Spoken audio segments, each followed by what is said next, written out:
night may be long and the dark may be deep, but the answers are there to be found. Whether it's the normal, the abnormal, or the paranormal, you're in the right place. Let's go beyond reality. It's Wednesday on the west, Thursday on the east. Many are stuck somewhere in between. Welcome to Beyond Reality Radio with me, Jason Hawes, and the always awesome JV Johnson. I know this is not really the type of topic that we normally speak about on the program, but did you watch the Academy Awards at all? No. No, I didn't either. But I have to say, a bunch of celebrities giving themselves awards? No, I'm good. I know, and then bashing the rest of us. No, whatever. One of the things that was kind of interesting to me is, and I can't even remember the guy's name now, the actor that played Freddie Mercury in the movie Bohemian Rhapsody. Sami Malik. Yeah, he's phenomenal. Yeah, well, he won an Academy Award, and that film has received such high praise. But you know what bothers me about this whole thing is that I was a huge, I guess, Queen fan in high school. I really liked Queen a lot, and now all of a sudden everybody's a Queen fan. So Queen is touring. They're doing concerts with Adam Lambert. Lambert, that's what. Adam Lambert singing, the lead, and I thought, it'd be really cool to see Queen. So I went online and checked out tickets for one of the Madison Square Garden performances. You have to remortgage your house. They're over $1,000 a piece. Yeah, that's insane. That's insane. And and 2 years ago, nobody, they probably wouldn't have been able to sell out Madison Square Garden. But now, because of this film has done so well, there's a tremendous amount of interest in Queen, and now you can't get a ticket. So I decided that's just my sour grapes for today. I thought I'd bring up. Well, that's a great way to start off the show. And on another note, what is that? Puxatawny Phil or whatever? The groundhog. Yeah, he can go to hell. I hate that. I hate that creature. Why? Why are you bringing this up now? It's 18 degrees. It's snowing here in Rhode Island. It's coming down hard. Yeah, but did he? Supposedly, it was going to be an early spring. Right. Yeah. He didn't see his shadow, right? Yeah. So if he pops his head out of that hole, I'll be just like when we were kids in upstate New York. But anyways, hey, everybody, welcome to Beyond Reality Radio with Jason and JV. If you haven't yet, head over to Facebook.com/Beyond Reality Radio and like that Facebook page for us. Then head to BeyondRealityRadio.com. You can find all the stations we air on across the country. You can download the free smartphone apps, which allow you to listen live, catch past shows, join the online chat, and more. Or any night we're live, just click the Listen Live button right there from the website and tune in live. Yeah, it's a great way to do it. A great community to be involved with. And tonight we're going to have a really interesting program. We've got a nationally recognized psychic medium author. His name is Paul Selig. He's written a trilogy. It's called the Mastery Trilogy. And the books include the Book of Mastery, the Book of Truth, and the Book of Freedom. And these particular books are what are called clairaudient. They were dictated to him by spirit guides, and he is passing these books, these messages along, and we're going to find out what it's all about. But there's some very, very ominous messages coming through these guides through Paul, and it's going to be interesting to hear what Paul has to say about all this. Yeah, absolutely. So make sure you tune in.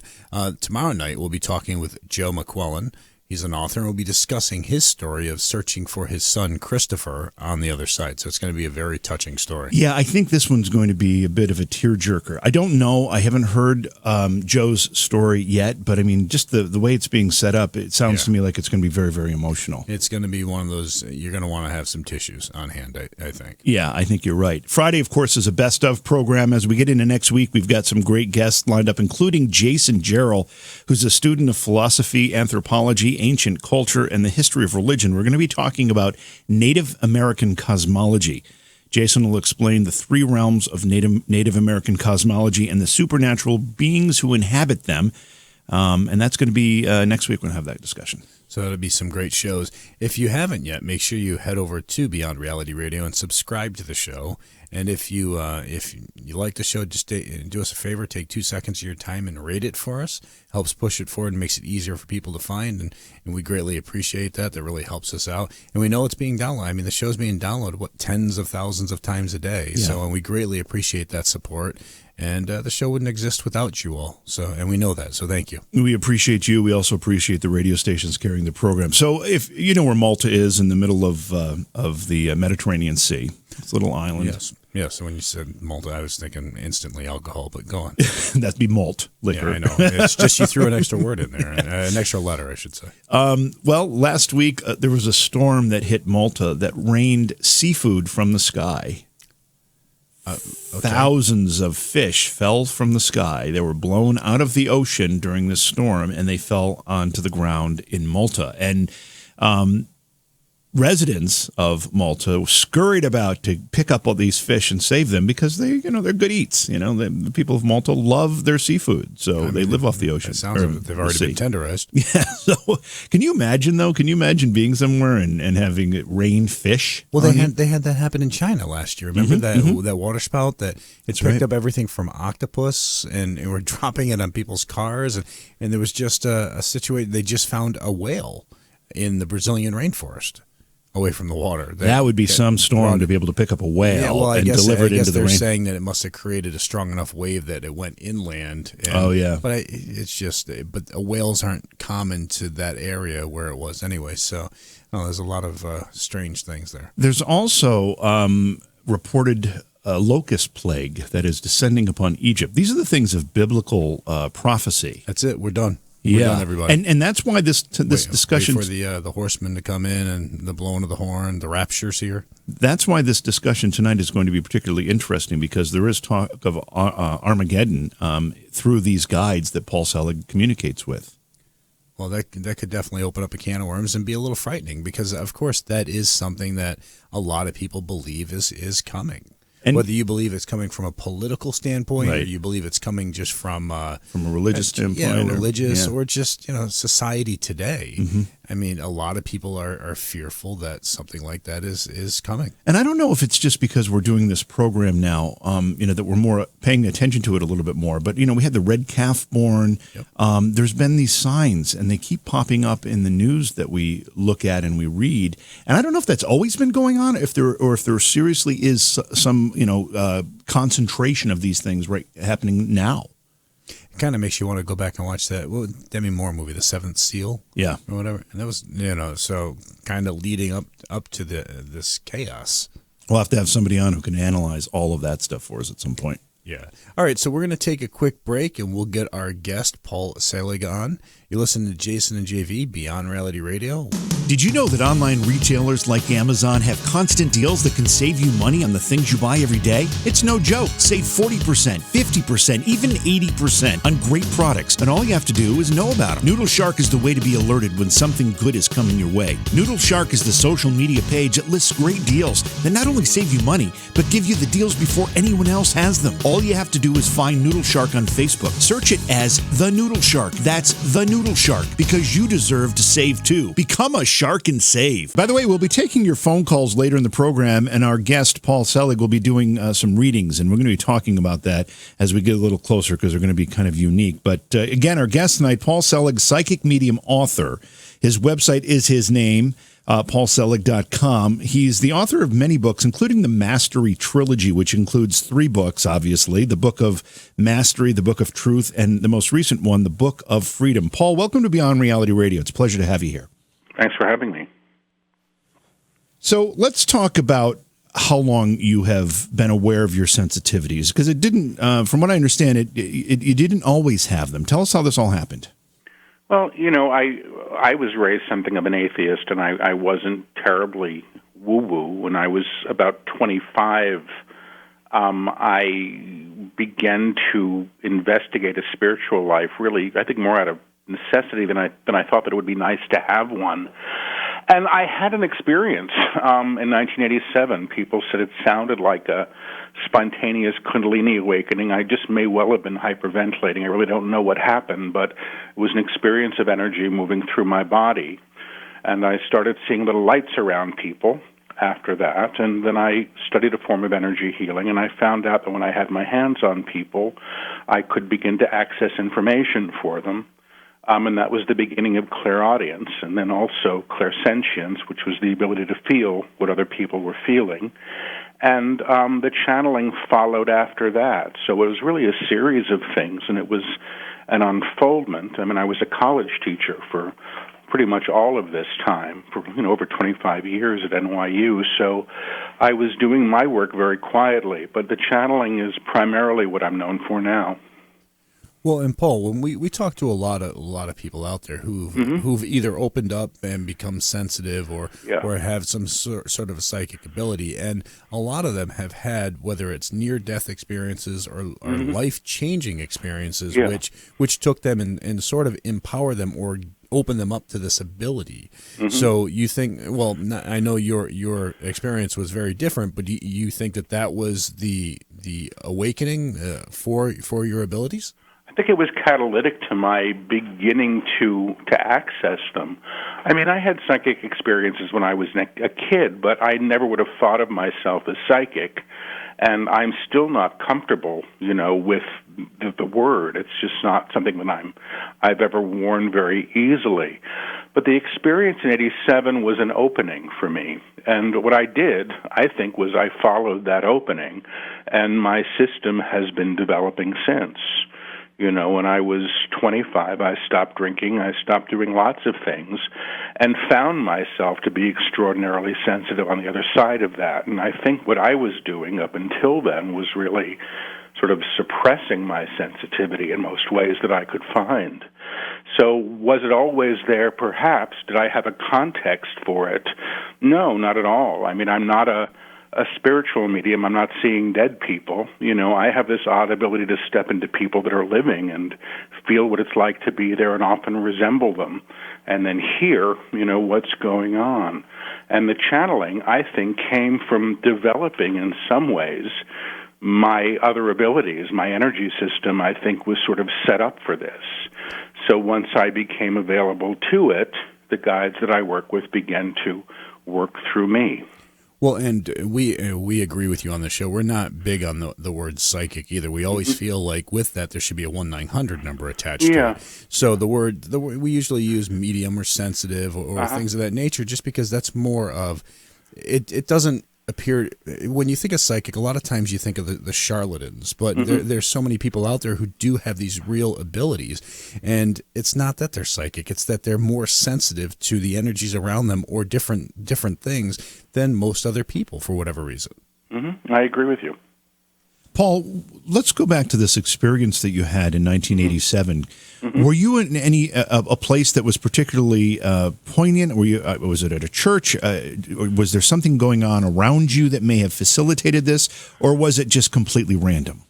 It wasn't random. I mean, there was this event people were talking about in 1987 called the harmonic convergence, and I heard people were going to be waking up, and I had just really begun to open up to the possibility that there was something more than I had thought there was. What had happened a few months prior was I began praying for the first time in my life, and I actually heard a voice telling me to get my act together, and I actually listened to it, that was the big change. So when this harmonic convergence thing was happening, I thought, well, if there is something like a God or something that you would call God, and you ask to be woken up, why would it ever want to say no? And I heard, this is some strange day where people are going to be waking up, and I figured, well, count me in. And I think in retrospect, I didn't have a tremendous amount of baggage. I didn't have a religious background. I just thought, why couldn't it happen?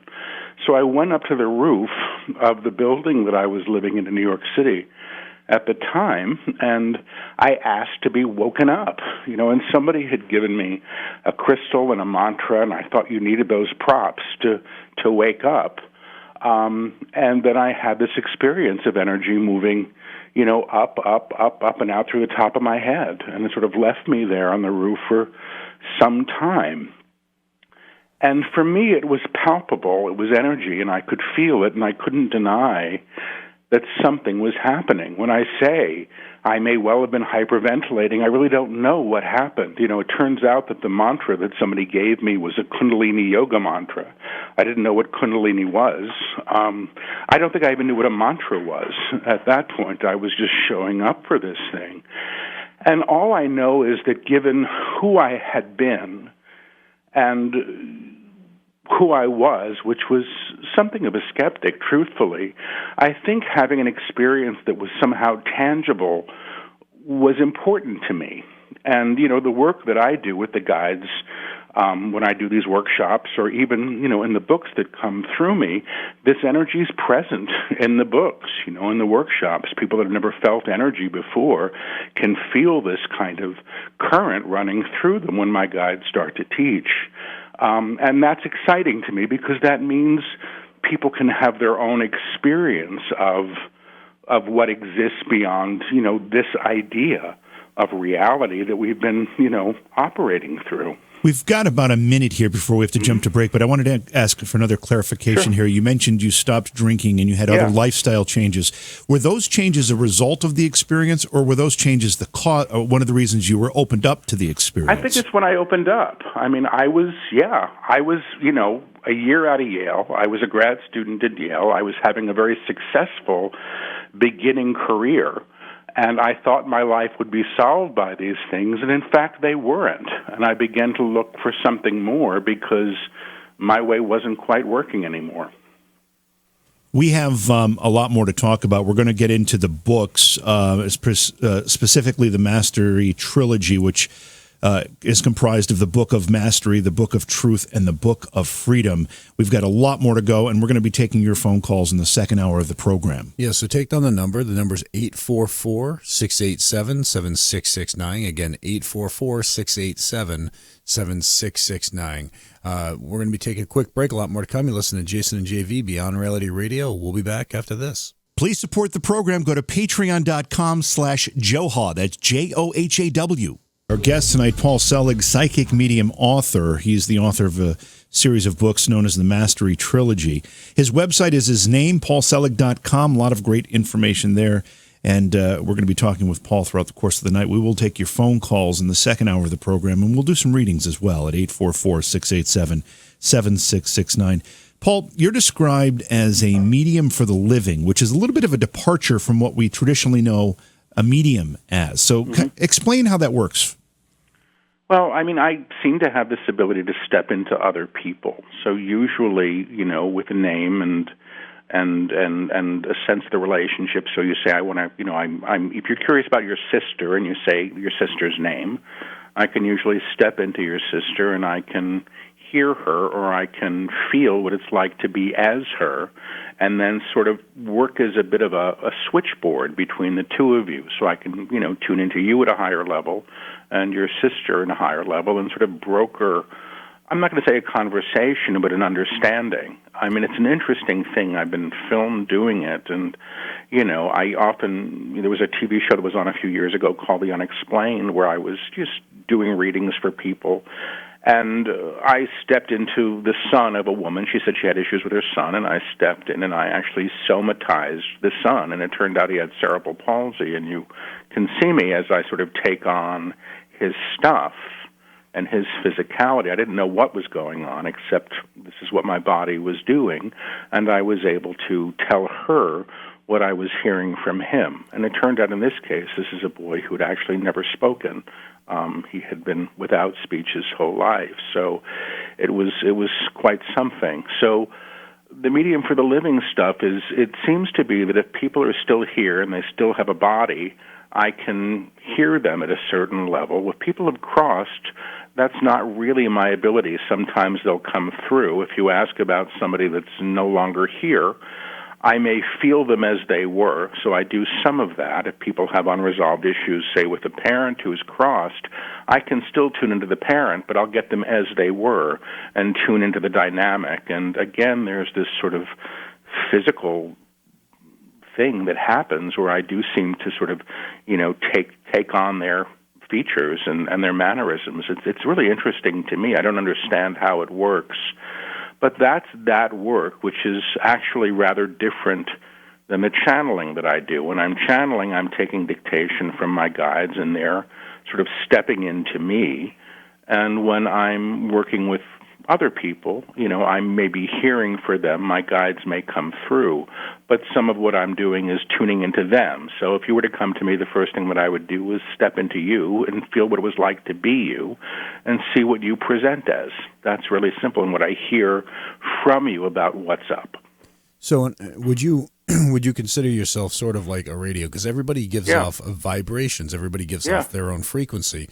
Yep. And you being able to connect with this, you're kind of like a radio receiver. Exactly. That's exactly how I describe it. Yeah. And, we're always in broadcast. All of us are. Our broadcast is our consciousness. So, we have the ability to play different stations. It's really how I describe it. All I really do is turn the dial an inch, and, then the guides I work with are available. If I'm tuning into you, then you're the station I'm tuned into.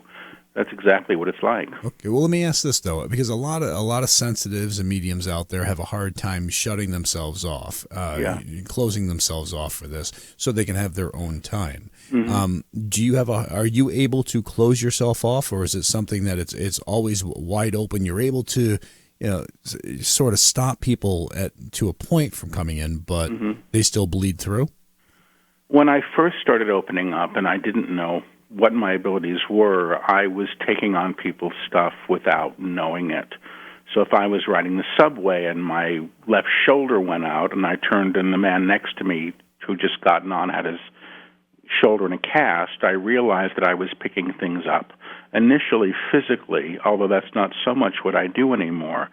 Once I realized that I could do it, that it was available to me, I stopped carrying it. So for the most part, I'm not picking up on stuff unless somebody's coming to me for a session, they're coming to one of my workshops, and then I step into them.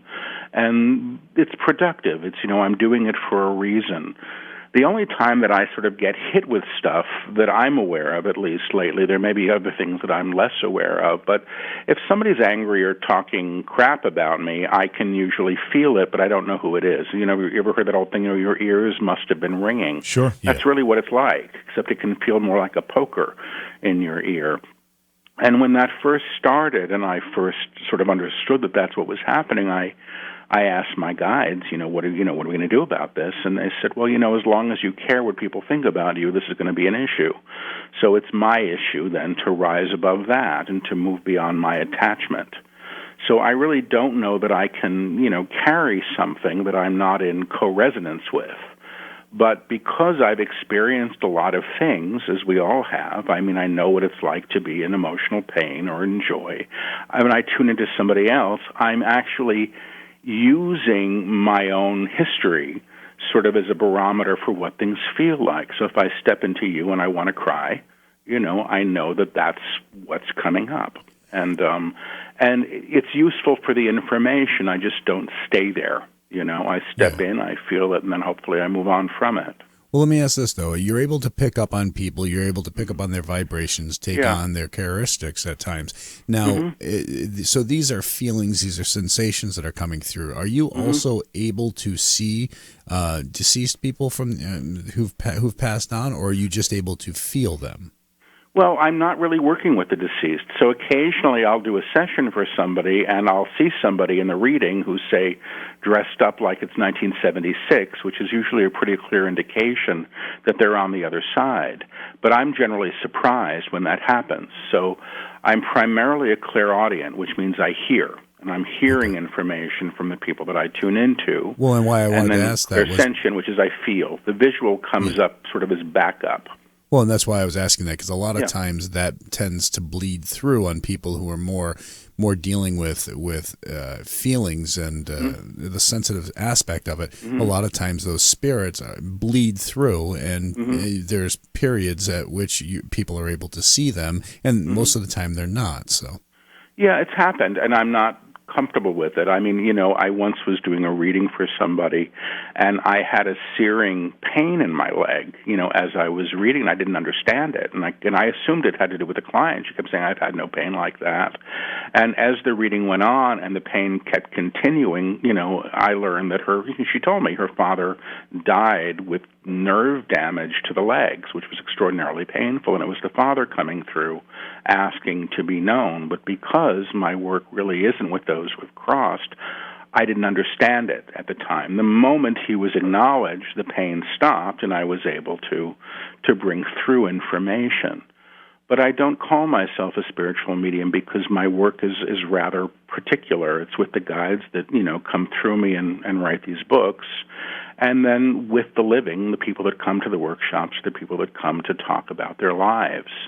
And, the gifts I have do seem to be a little different in some ways, but quite practical. I'm not predicting the future as much. I do some of that for cognitive work, but I'm really quite adept with sort of supporting people in what they need to know in order to move forward in their lives or in the relationships that they currently have. Paul, tell us about the Mastery Trilogy. Mm-hmm.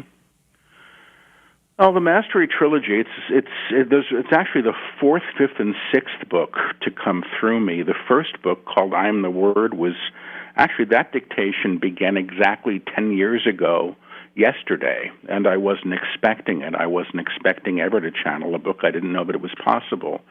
The Mastery Trilogy is part of an ongoing teaching from the guides that I work with, and what they're really teaching is the manifestation of what they call the true self, or the divine self in form. It's who we are beyond our ideas of personality, and what we are beyond our ideas of the body, and how we serve, which is how they say we're most fully expressed as our true self. So in some ways, I suppose they're manuals on embodiment.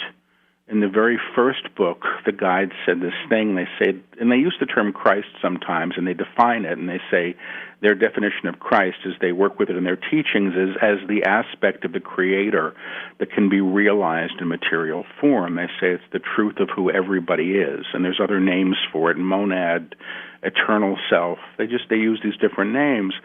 But the teaching from the beginning has been about the realization of that.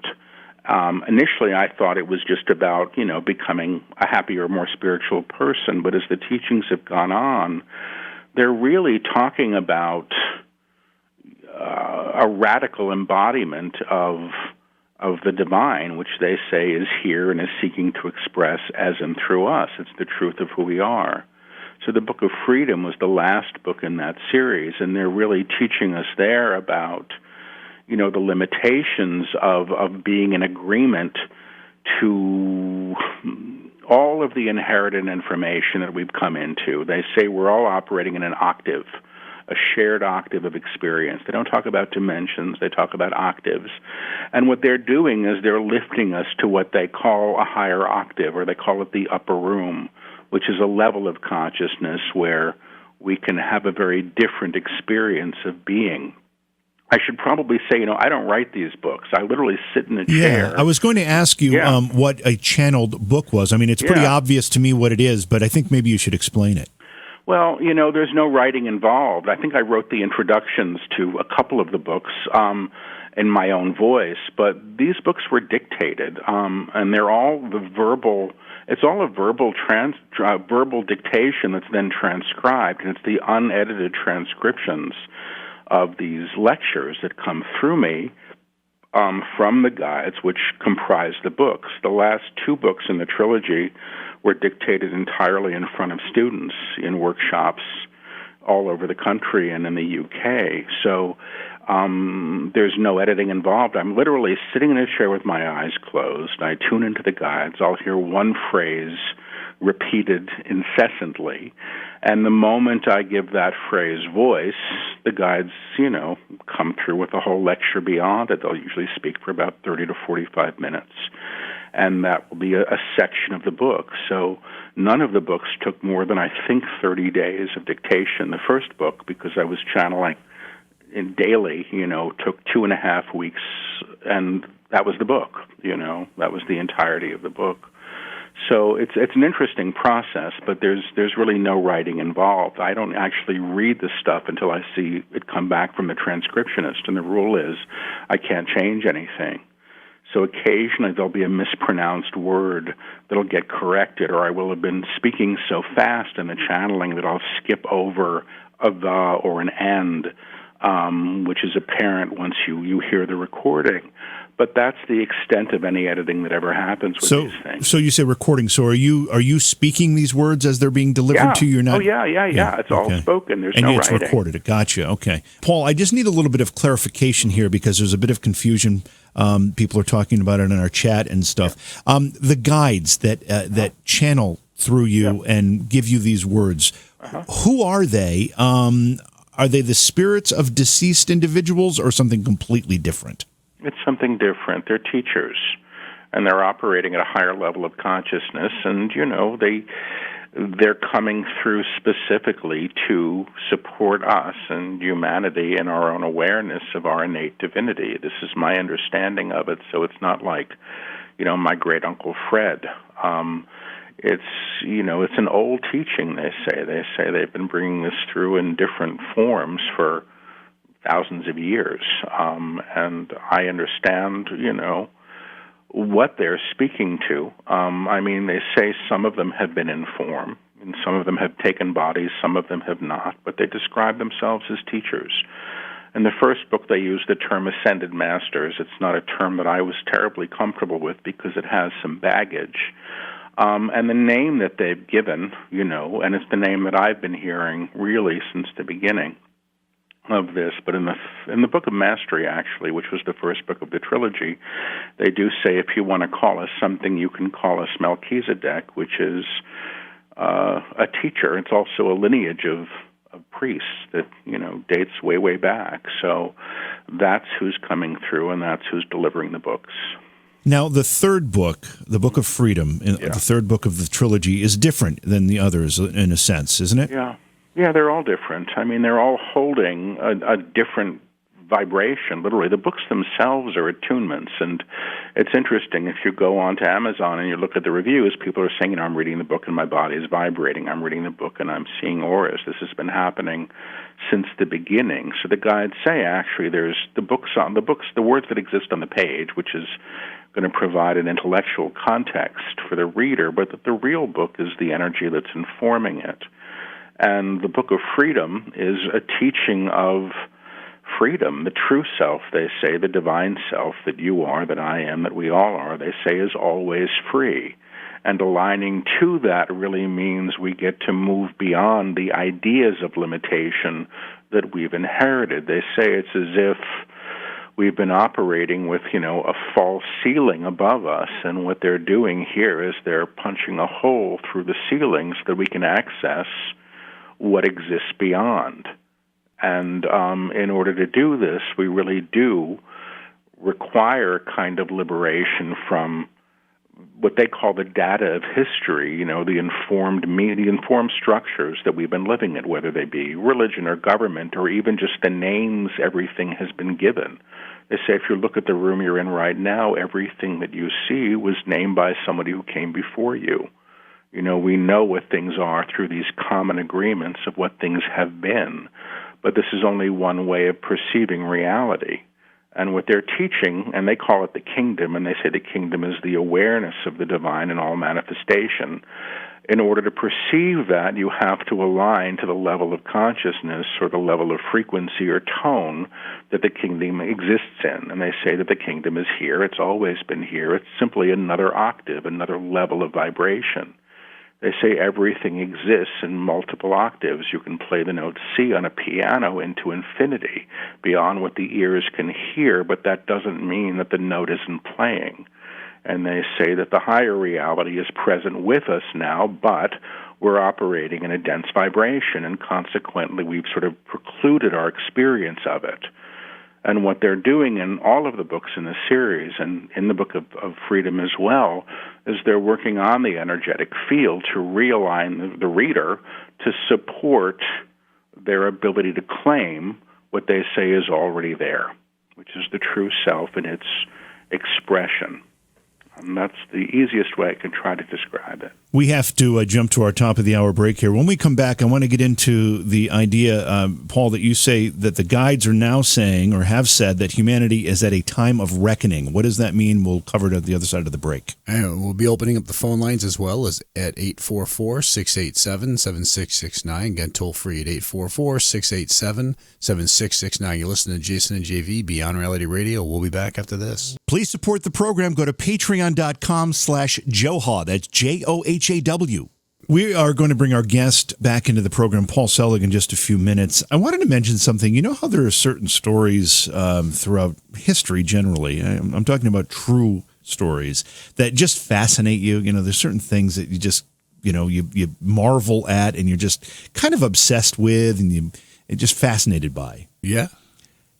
Tonight, you're not looking for one specific. No, right? I wasn't. No. I was just I have one specific because I just watched a documentary on the Donner Party, and it's I've seen many, and it always that story of what those pioneers went through, the cannibalism and everything. Yeah, in an effort just to get to a better life. It's an unbelievable story. It was on I think the Weather Channel. They had a thing about it. It was like a 2-hour documentary, and I just left it, kind of wanting to know more and read more. And I think we've had somebody on the program that talked about it at one point. I think we did. I don't remember specifically, but if we did, I'd like to get that person or somebody else back on to talk about that occurrence. It's such a fascinating and morbid and disturbing story, but it also has so many examples of bravery and heroism and survival, as well, and selflessness. It's really an incredible story. Anyway, welcome back to the program, everybody. It's Beyond Reality Radio with Jason and JV. Tomorrow night, we've got Joe McQuillan joining us. He's an author. He's going to be talking about his story of searching for his deceased son, Christopher, on the other side. And this one's going to promise us to be a bit of an emotional one, I would imagine. Tearjerker, so bring some tissues. And then, of course, every Friday is a best of Beyond Reality Radio. If you haven't yet, head over to facebook.com/Beyond Reality Radio. Like that Facebook page for us. Then head to BeyondRealityRadio.com where you can find all the stations we are in across the country. You can download the free smartphone apps, which allow you to listen live, catch past shows, and more. Or any night we're live, just click the Listen Live button right on the website, and you can listen right from there while browsing the rest of the web. Try to make it easy for you. So we will be taking your phone calls at 844-687-7669. Our guest, again, Paul Selig, tonight. We're talking about his Mastery trilogy of books, and he's a psychic medium as well as an author. And Paul, before we start taking phone calls, and we're not going to take them quite yet, although they will be lining up, if we're going to do readings, you do this a little differently than what most people might be used to, right? Yeah, I mean, I'm primarily a channel, so my guides come through and teach, and they're teachers, and they might have comments on people's lives. When I read for people in a situation like this, usually there's a question about a specific relationship, or their work, or their relationship with their boss, or why they're stuck, or why they can't earn money. And these are things that I generally can be of help with. At this hour, I'll do my best, but this is what I do. Okay, we're not much of the day. Yeah, well, you can start calling in for those readings, or if you have questions, but we're not going to take them quite yet because I'm curious about what your guides are saying. And I quote here: "Humanity is at a time of reckoning." What are we talking about?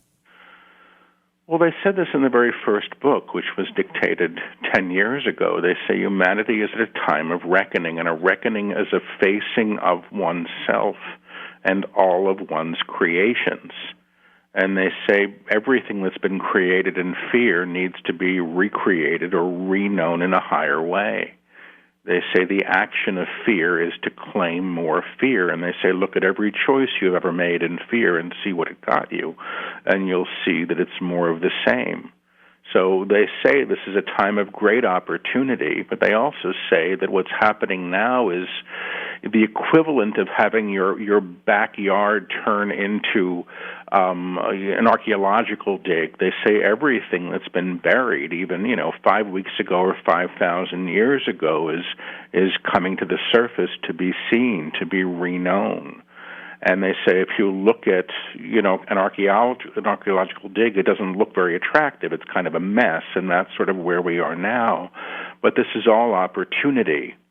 So they say that humanity really is on the cusp of great potentially positive change, but we're going to have to do our part to get there, and that has a fair amount to do with how we treat one another. They say the denial of the divine or the God within everybody else, has resulted in our belief in our own separation from our source.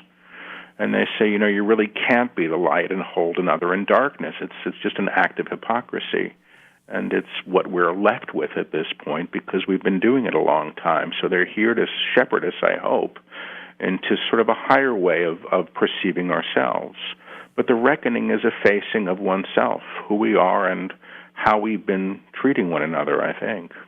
Do the guides that speak to you, are they connected to or in any way, I don't know if related to is the right word, but the beings we know as angels or God or something along those lines? They don't use the term angels, but they say everything is of God. Nothing is excluded. They say God is all things. God is the body you're walking around in and the sky, and it's the same source, they say, is articulating itself in everything we see. That consciousness, that vibration is present in all things. So they are of God, and they say God is all things. It's beyond what they say. It's all things and no thing. It's actually beyond comprehension. But they don't speak much of angels. I think they've mentioned them once in now, there's 7 books now. The 7th is coming out this summer. But yes, they speak quite a lot about God, but they're not speaking of it, I suspect, in religious terms. This really isn't a religious teaching, although some of the language that they work with is of religion. And, there are scholars that have looked at this stuff and say, well, it's really Gnostic Christianity in some ways, or Christian mysticism. It's real old stuff. But then I have friends that are, Hindu that recognize the teachings from their background. So it's a universal teaching, and it's a spiritual one. One more question before we start taking some phone calls here. How do you know when the guides are ready to give you more information or to, quote unquote, write another book? Well, there's another book that's expected, and I don't feel ready for it. And usually what's happening is I'm doing a workshop, and the guides will do a lecture, and they'll say, and this is the prologue for the next book, and this is the title. And that's how it happens. And then from then on, pretty much just about every public channeling I do will be more of the book until the book is completed. Now, that's how it works. Are you able to, do they just come through whenever they want, or are you able to sort of channel them out as well, or not? It's a deal. I mean, if I ask myself, I first started to figure out that I could do this one day when I was teaching at NYU. This is many years ago, and I was getting dressed for work, and I heard I asked myself what I should wear, and I heard wear the blue shirt, and I was surprised. But it's the only thing I had in the closet that was pressed, and that was the day I got called in to meet with my boss, and I was really glad I wore the pressed shirt and not the one with the mustard down the front. So I realized that when I ask something, I may well get an answer from them, but they don't interfere. So they don't interrupt. I often say if I want to walk into traffic, I can do it. If I ask, is this a good time for me to cross the street, they might say not wise. They don't override free will. But they're present when I show up for the work, and that's the deal. Okay. I think if they weren't, I couldn't do this. We're going to start taking some phone calls here. Once again, if we're going to do readings, what do you want from folks to be able to do a reading? Do you need anything? A specific question, and if I'm able to help, I will, and if I don't think I can, I'll say so. Okay, terrific. All right, Let's go to our first caller. This is Cindy in Kansas. Hi, Cindy. Welcome to the program. Hi, how you doing? Good. Great. Welcome to the show. Thank you. Do you have a question for Paul? Yeah, I was wondering, why am I stuck? Why are you stuck? Yeah. Let me see if I can get you. Usually I work with the whole name, but I know this is radio. I'm going to do the full name. Well, you actually come in, believe it or not, showing, you put up your middle finger in a lot of different directions. And that's a way of sort of saying back off or at times screw you. So the idea right now of being stuck, as I read it from you, is almost a kind of defiance. And it's the idea of I'm not going to do what I'm supposed to do. So there. So we have to look, because the guides I work with say, everything in our life we're in agreement to. We're in vibrational accord to. And they say we're always, unfortunately, kind of getting what we want or what we expect. So if the frame that you're operating with is, I'm stuck, the purpose of that frame is to call to itself being stuck. That's what manifestation is. So, and when I tune into you now, you actually come through saying, tell me I'm going to get what I want. And there's a little bit of a sense of or else. So it's about contentiousness. So the one thing that I would look at here is where you are, how can I say this, almost daring change as opposed to sort of enacting it, which is just showing up for yourself in a higher way. And I hear from my guides, she has to decide that she's safe in her life to do this. When one is afraid, one stops themselves. When one is afraid, one stops themselves from growth. I hear, in your case, there's no need for this. You have great choices ahead of you. I do hear you have great choices ahead of you, but you have to show up for it, period. And they're saying period. And I should just say this to the listener when I'm channeling, and that was the guides. I whisper the words and repeat them, so that's what the mumbling is. It's just how it comes through. But that's what I get for Cindy. Thank you for the call, Cindy. We appreciate you listening and calling. Let's try to fit one more in here before the break. This is Crystal. Crystal's in Utah. Hi, Crystal. Welcome to the program. Hello. Do you have a question for Paul? Can he pick up on the negative entity here in my room? No, that's not. That's ghost work and astral work, and that's not what I'm doing here. Did you want I can tune into you, but I'm not going to tune into an entity in your room because that's not what I'm reading here. Okay. Just read me whatever. Okay, I'm going to tune into Crystal and see what I get. You actually come through as if to say, I don't want anybody to know who I really am. And the idea of I'm going to be in charge of this. You come through as if to say people have to figure me out. And you actually come through saying that's how I get my way. I ask about an entity, and I actually get from an aspect of you that you're dismissing that's like an idea, that's manageable, that's not the issue. The idea, this seems to be a little bit more about, for you, when I tune into you, about what's needed. You need to be looking at how you try to get your way. And that's the challenge here. I'm not getting anything on an entity, so I'm sure there's some other medium listening in who's saying, I see 12 entities, but that's just not what I'm getting here. Okay. This is a bit more about you, frankly, calling some attention to yourself in order to get needs met. And that's why many of us do these things, okay? That's what I'm hearing. We're taking your phone calls. We're going to try to squeeze one more in here before our bottom of the hour break with Paul. This is Deirdre. Hey, Deirdre, welcome to the program. Hi, guys. How are y'all doing this evening or this morning? We're good. We're good, thank you. I have a question for Paul. I would like to know, me and my partner, we are not married, but I would like to know where we're going after 19 years. We don't plan on getting married. We say we are. We're engaged, but he's a hard worker, and I have a lot of health problems, and they kind of keep getting worse. But it's nothing that he has signed on for, but I would just kind of like to know for the future where, our relationship might be going. So I'm going to tune into you first, and after I do that, I'm going to ask for his name, if that's okay. So let me just get you first. So, you come through at this actually being kind of wary of this whole thing with him. So you're looking at him as if to say, well, what's he going to do? What's he going to do? And you're not testing him, but you're pretty much making it clear that you want this to be what it is.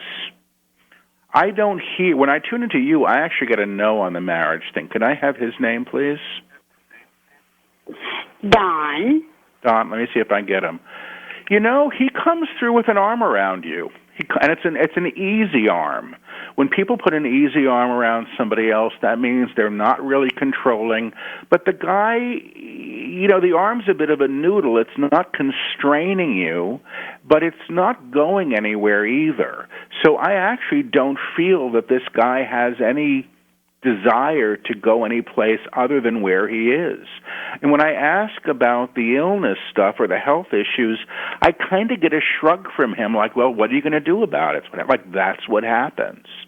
So I'm not concerned for you in terms of being left. I'm not getting any indication from that right now. I do feel your concern about this and your desire for assurance from him, but I kind of don't know, just like you never got married, you know what I mean, after all this time, I kind of think the assurance that you have is the ongoing nature of this relationship. That's what I want to say. Deidre, thank you for the phone call from Florida. We appreciate that. We don't have time to take another one here. We have another break coming up. Paul, give your website out. When we come back, we'll continue our conversation.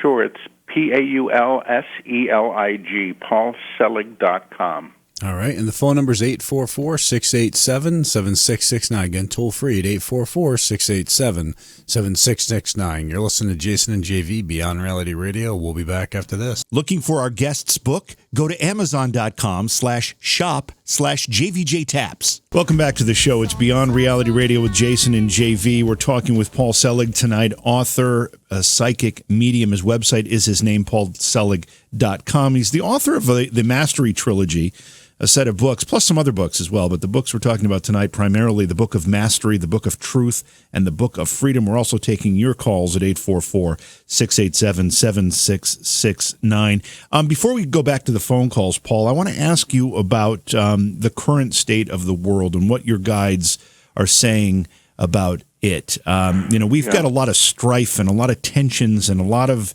anxiety throughout the globe. Mm-hmm. What are you hearing? Well, I mean, what I've heard, and they don't really generally speak to pop culture or current politics, but in a recent interview they did, and I was surprised, and they said what's happening now is it's as if the blanket is being pulled off the bed to show you the bugs that have always been there, and that this is actually, again, opportunity, but it's the same idea of reckoning. We're having to look at what we've created, what we've been tolerating, what we have been in ignorance of. And this is, again, opportunity for change. I mean, I can tune into the guides and see if they have anything they want to offer on this. I hear it's all opportunity, but must be seen that way. If we look at ourselves as being a victim to our circumstances, we're actually going to be in trouble. And I actually hear that there's no need for this. I hear again, this is a time of great opportunity and challenge. But I do feel that we have to see what we've done and been in agreement to. And by agreement, they mean energetic accord, vibratory accord. They say everything you see, you're in energetic alignment to. And that's individually and collectively. And this is really an opportunity for the collective to see how we've been operating in separation. Let's jump back to our listener calls. This is Will in New Orleans. Hey, Will, welcome to the program. Hey, man, how are you? Terrific. Good. Welcome to the show.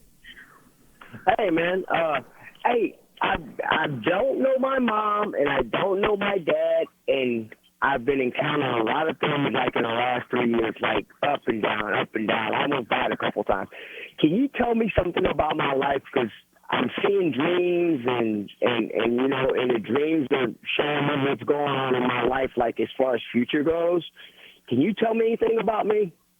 Well, I mean, I had a hard time hearing what you were saying, but I can tune into you and see what I feel for you. I don't know if there was a question that was specific here. I tune into you, and you just come through sort of looking up at the sky saying, I don't know anything anymore. Show me. Whatever. You're actually this is actually positive because you're actually saying, I'm ready for whatever. But you're really acknowledging that you don't know anymore. I mean, you're like looking around at your life and you're seeing how little of it is actually making practical sense. For you. So this is actually productive for you, and the image that comes for you is of you calling things in.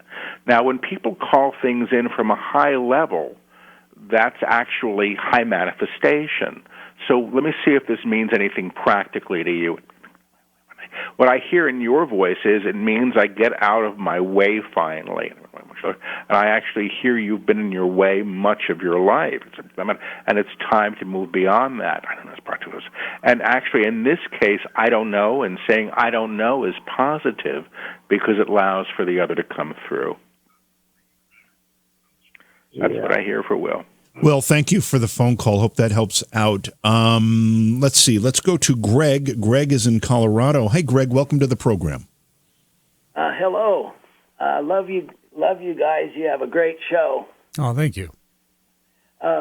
Say, Paul, I was going to ask you, I was going to take some of my savings and buy some gold and silver tomorrow. Would that be fortuitous for me? I actually get a big head shake no in this case. And I don't, I'm not a financial advisor, but I'm getting a head shake no. I'm going to tune into you. What's your first name, sir? Greg. Let me see if I can get anything from you. Basically, the sense that I get from you is if you do it, you're going to regret it later. My sense right now is to sit on it. Just sit on it. What's happening next. And there's actually the sense of you need to know what's happening next. And I mean, if you're buying gold, I suppose that should be fine, but I get a head shake no. And I almost want to suggest don't invest in anything right now. Sit on it. Sit on it. Much change is coming. And in this one, and I ask why, I actually hear much change is coming. Time to sit tight. Time to sit tight, period. And they're saying period. Okay. So I just have to ask, Greg, what was making you think to make that move to begin with? I was on a previous show with Stick Evers, and he had a different point of view, and I thought I would get more information. Great. Well, it's a good idea to get as much information as possible, obviously. Absolutely. Thanks for the call. Yeah, thank you. Let's go to Rick. Rick is in North Carolina. Hey, Rick, welcome to the program. Hey, how are y'all tonight? Yeah, I got a question for Paul. Hey, the fallen angel that keeps coming to me. What is his name? I couldn't hear you. The fallen angel that keeps coming to me all the time. What is his name? I have no idea. If he's coming to you, you should ask his name. That's what I would do. You need to be in inquiry with Spirit if Spirit's coming to you, and you need to ask their source. Okay? Yeah, Paul can tune in to you, but we're not looking at entities around you. But thank you for the call, Rick. Let's go to Rachel in Kentucky. Hey, Rachel, welcome to the program. Hey, guys. Hey, welcome to the show. Do you have a question for Paul? So, yes, I do. I have actually been dealing with anxiety for the last 10 years, and since November have been unable to work. So I would just like to see if you can get anything that is blocking me, and will I ever be able to let this go? Let me see if I can get anything. The anxiety all seems to be about what you think is going to happen next. It's actually a refusal of the future. That's how it's playing out. So let me see what shifts this. You see, the thing that's going to liberate you the most is understanding that it's okay not to know what happens. And when I say that, it's almost like that's like a big idea for you. And then you come through saying, I can't do that. It's not safe. But in this case, you actually don't know until you do it. The idea of the anxiety here is it's sort of self-fulfilling, it's self-perpetuating. Do you understand this? And you're really the one do it. So you're calling it to yourself. And you're doing this because you're focusing on things that have not yet happened or that could happen and idealizing them in a way to provoke the anxiety. So in a funny way, the idea of what if it doesn't matter would actually be a way for you to catch your breath. Just begin to catch your breath. And my guides are sort of saying, stop predicting a bad future. That's what you'll claim. That's what you will claim. The funny thing is you actually really do have great strength here and an ability to move forward. And the idea right now is you're giving things power that aren't real. The anxiety is actually all about supposition, not about what's actually happening today. Rachel, Thank you so much. Yeah, thank you for the phone call. I've got to ask you, particularly Paul, when I hear you, I can hear the voice come through you, and then you repeat it. And then we've had some people call tonight about dark energies and dark beings and all that. Is there any danger to you in doing this? No, I mean, I feel quite well protected. I once had a reading with another medium who said, you've got your guides have, red velvet ropes around you to keep you safe. And my work is pretty specific to them. So I'm tuning into people. I'm not tuning into other entities. I'm tuning into the guides that come through and teach with me. And my work in this way is very specific. I know that the way that I channel and the way with the whispering is disconcerting to people, but really what the whisper is, quite simply, is the transmission. And I repeat it in a louder voice, and it's been coming this way really since the beginning, and maybe this is just because I'm not trained, and this is just how it's come through me. But no, I don't have that concern. I work with a prayer protection whenever I work, and I just think that's basic healthy hygiene. It's like safe sex or having an umbrella in the rain. Just because there's something out there in the ethers doesn't mean I'm going to want to listen to it. And I tell that to people that are starting to open up psychically as well. All right, let's grab one more call here. This is Derek in New Orleans. Hey, Derek, welcome to the show. Hey, how's it going, man? How y'all doing? Good. Welcome to the show. I just have a quick question, man. In a couple of months here, I have going to court for a custody deal with my 1-year-old son, and I'm just wondering if you see anything about that. Sure. Let me see what I can get from you first, and then I may want to go to your ex. You come through actually saying, and you say this with your head low, and I'm not. This isn't a prediction. You come through saying it's not going to happen the way I want to, but I'm going to show up anyway. So you're showing up for this. And you're actually showing up for this with your head held high and with dignity, and I think that's actually very important. Are you comfortable saying your ex's name, first name? Yes, it's Kayla. She comes through with her middle finger up, and you shaking her head no, as if it ain't gonna happen. I'm in charge. Now, some of this is the fact. This is somebody coming through as if to say I'm in charge, and you're not going to get it. Now, do I think that changes in time? I actually do.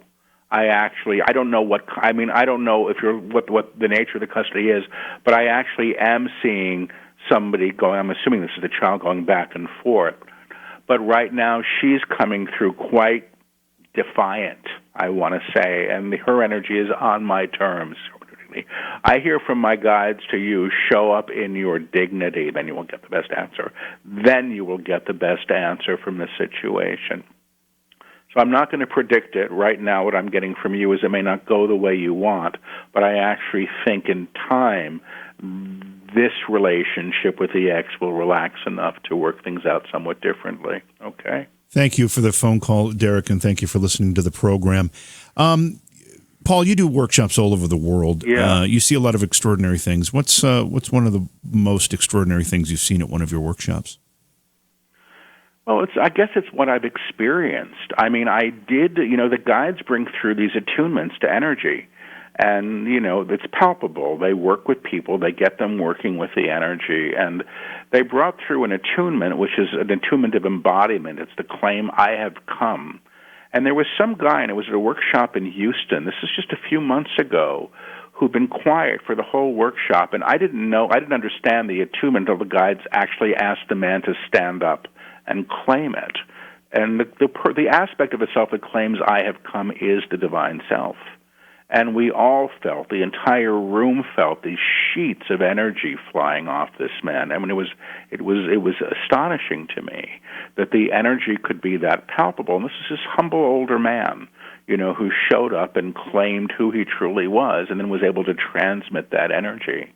So that's one of them. There's a young man who's been coming to my workshops for about a year who's having a large physical healing, but I don't take credit for that, and I don't even understand what's happening, why he's having these experiences, that's allowing him to be mobile when prior to that he wasn't. So I see a lot of things, and I feel a lot of energy. But the most exciting thing that I ever see is people who've never had an experience with this stuff, in a palpable feeling way, beginning to own their own ability to claim the vibration and feel it and then transmit it to others, which is just a real gift. Paul, we've been talking about the Mastery trilogy, the 3 books that make up that trilogy, but you've got other books that preceded it. What do you recommend somebody new to this whole idea and to your work? Where do you recommend they start? With the Mastery trilogy or one of the other books? I would say start with the very first book in the series. It's called I Am the Word, and it really has the DNA for all the books that follow. And for people that have been doing spiritual work or metaphysical work for a little while, perhaps you can start at the beginning of the Mastery trilogy with the Book of Mastery. The guides say they teach in a one-room schoolhouse, so they catch everybody up no matter where in the series they enter in. And once again, give your website for folks who want to learn more about your work and also find the books. PaulSelig.com, PaulSelig.com. And you said you had another one coming up? Yeah, it's coming out in August. It's called Beyond the Known Realization. It's book 1 of the Beyond the Known trilogy, so that means there's 2 more to follow. I don't know what they're about, and I probably won't know until the dictation starts. Well, Paul, thanks so much for coming and hanging out with us. It's been a pleasure talking with you, and we got to do this again at some point. Thanks for having me. I appreciate it. You have a great night. Thanks for helping in the garden, baby. No problem. I gotta go again. Again? Hey, wait a minute. Crapco presents. It's the Crapco Turtleizer. The Crapco Turtleizer. Make your duty do its duty with the Crapco Turtleizer. Turn regular household human waste into fertilizer for your lawn or garden. We all do it, so we may as well get some benefit from it. My tomato plant's never been more juicy. Thanks, Turtleizer. And finally, my cucumbers are bigger and firmer than ever. I can't thank you enough, Turtleizer. Thank you, thank you, thank you, thank you. And it's 100% natural. And the Crapco Turtleizer works great with houseplants, too. Don't my begonias look beautiful? Yeah, I've never seen them flower like that before. But what's that smell? The Crapco Turtleizer comes with all the things you need to make your morning chore into a whole lot more. Like a hardy, stain-resistant net. A supply of Turtleizer reusable storage bags. A copy of People magazine. And an Ocean Breeze air freshener. The Crapco Turtleizer. Use it as a school project. Have the neighbors over for a Turtleizer party. Bring it to Grandma's for the weekend. Use it near kill-fired ceramics. It's a big help when potty training. And don't forget those romantic dinners for 2. Baby, this salad is really good. Yeah, I grew it myself with the Crapco Turtleizer. Thanks, Crapco. Start a small business for the wife by selling your extra Turtleizer to the neighbors. What's the scoop with your poop? Don't flush all those goodies down the toilet. The Crapco Turtleizer. The Crapco Turtleizer is available for a special limited time price. And get this free bathroom decanter to store your Turtleizer materials. The Crapco Turtleizer may cause unpleasant odors and a rash. Get yours today. It is getting near planting season. Have you been using your Turtleizer? I use mine every day. I'm sure you do. I got nothing. Well, tomorrow night, we're going to have what will be, I'm sure, a bit of a heart-wrenching conversation with Joe McQuillan. He's an author, and he's going to be talking about his story of his search for his son on the other side. His son's name was Christopher. Yeah, so it's going to be a really touching story. So make sure you tune in and check that out. And head over to Facebook.com/Beyond Reality Radio. Like that Facebook page for us. And if you download the show or you subscribe to it, if you could just take 2 seconds of your time and rate it for us on iTunes, it helps us greatly, and we greatly appreciate it. But that's going to pretty much do it for us tonight. You listen to Jason and JV, Beyond Reality Radio. We'll catch you all tomorrow. Beyond Reality Paranormal is hosted by J.V. Johnson and produced by Orion Palmer and Slick Eddie Edwards. Like us on Facebook and subscribe to our YouTube channel. Please consider supporting the program either through your podcast platform, click on the link in the description, or on Patreon at Joha Productions. If you'd like to be a guest on Beyond Reality Paranormal, or you have a recommendation for a guest, contact our producer, Slick Eddie Edwards. Eddie is spelled with a Y at slickeddieedwards@gmail.com.